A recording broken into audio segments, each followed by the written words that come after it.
Issues చెప్పారు.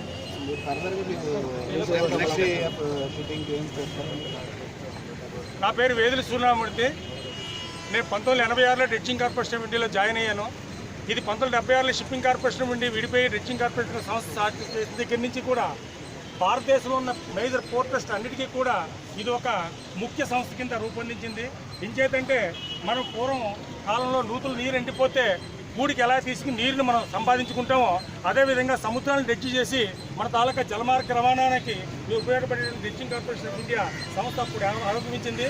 ఆరంభించి కూడా లాభాలతో వస్తున్న కంపెనీ సంస్థని ఈరోజు దీన్ని ప్రైవేటీకరణ బట్టి స్టేక్ సేల్ కింద దీన్ని అమ్మడానికి చూస్తున్నారు.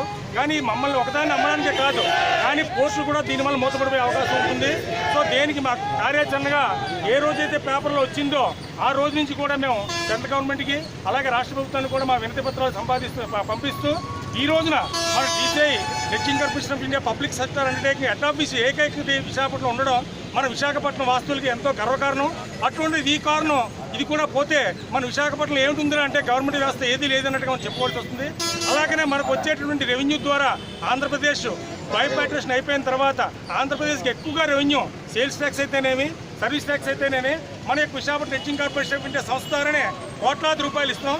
అలాగే ఇన్కమ్ ట్యాక్స్ రూపంలో కూడా మొట్టమొదటి సంస్థగా ఈ రోజు దాకా పేరు పొందింది. ఇటువంటి సంస్థని మాకు ప్రైవేటైజ్ చేస్తే మా తాలూకా వేలాది కుటుంబాలు రోడ్డును పడవలసి వచ్చినప్పుడు అగత్యం ఉంది. మేమే కాదు, మాతో పాటు కాంట్రాక్ట్ కార్మికులు దగ్గర ఒక 200 మంది పైగా ఉన్నారు. దాని మీద చిన్న చిన్నగా వ్యాపారస్తులు 3 మంది ఉన్నారు.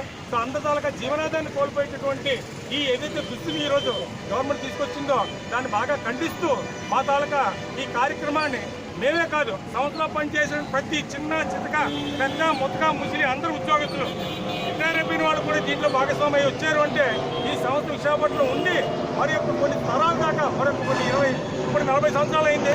మరో 40 సంవత్సరాల దాకా ఈ సంస్థ ఇక్కడ ఉండాలనే భావంతో మేము దేనికైనా సిద్ధంగా ఉన్నాము.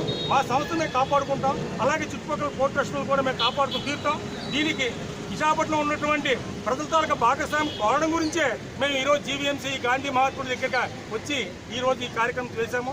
అలాగే మీరు కూడా మా దాన్ని విస్తృతపరిచి మీ తాలూకా పాత్రికేయులు కూడా పేపర్ ద్వారా ఈ రోజనే కాదు రేపు కూడా వారానికి ఒకసారి పేపర్ ద్వారా ఇచ్చి మాతో పాటు మీరు సహకరించి మన విశాఖపట్నంలో ఈ డ్రెడ్జింగ్ కార్మికుల తాలూకా ప్రభుత్వ రంగ సంస్థ యొక్క హెడ్ ఆఫీస్ని ఇక్కడి నుంచి ఉంచుదాం తప్పించి ఇక్కడి నుంచి తీసుకోవడానికి మా ప్రాణాలను ఒడ్డుతాం కానీ సంస్థలు మాత్రం ప్రైవేటైజేషన్ ఒప్పుకోము.